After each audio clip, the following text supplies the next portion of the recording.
My name is Ernie Tayag. I'm from Davao City, originally from Bataan. Ang aking health concern po or health problem ay meron po akong prostate enlargement.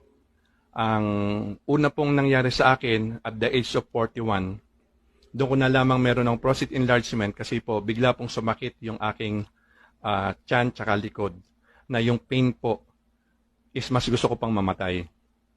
So, nagpa-check up po ako. Ngayon po, I'm 53.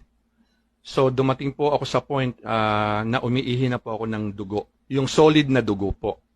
Pag umihi po ako, hindi po siya malaglag, not unless pindutin ko po yung dulo para malaglag po yung dugo. Ganun po ka-solid yung iniihi ko. So, dumating na din po ako sa point na sa kakainom ko ng gamot, sobrang sakit na po ng aking tiyan. At nagpo-produce po ng maraming sipon. Kaya sabi ko, nagdasal ako, sabi ko, Lord, paano ba ako gagaling nang hindi na iinom ng gamot? Kasi pagod na po ako uminom ng gamot at masakit na po talaga ang aking katawan. So, nakita ko po ang EtheraCare sa isang group chat na may mga prostate po. So, tinandaan ko lang po yung EtheraCare. Tapos ni-research ko na, then nakita po namin.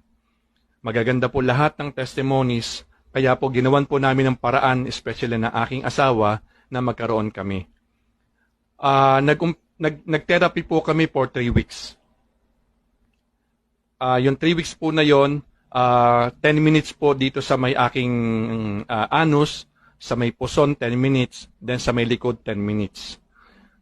In 3 weeks time po, at the same time, inom ako ng energized water, hindi po talaga ako nagpapawala niyan. And in 3 weeks time, awa po ng Diyos, at awa po ng Diyos, at awa po ng Diyos talaga sa akin. Hindi na po ako umiihi ng dugo. Clear na po yung ihi ko, at lubos ko pong pinagpapasalamat talaga sa Diyos, kay Lord, kay God na sinagot niya aking dalangin. Marami nga po nagtatanong, kung sino nag-repair or sino nag-introduce ng EtheraCare. Isa lang po ang sagot ko. Si Lord, dahil hiniling ko na pagalingin niya ako nang hindi na ako iinom ng gamot. Kaya matagal na po ako hindi umiinom ng gamot at nagbo-blow lang po ako regularly at pag-inom ng energized water. Kaya sana po makatulong din po sa tulad ng case na meron ako. God bless po sa lahat. Maraming salamat po.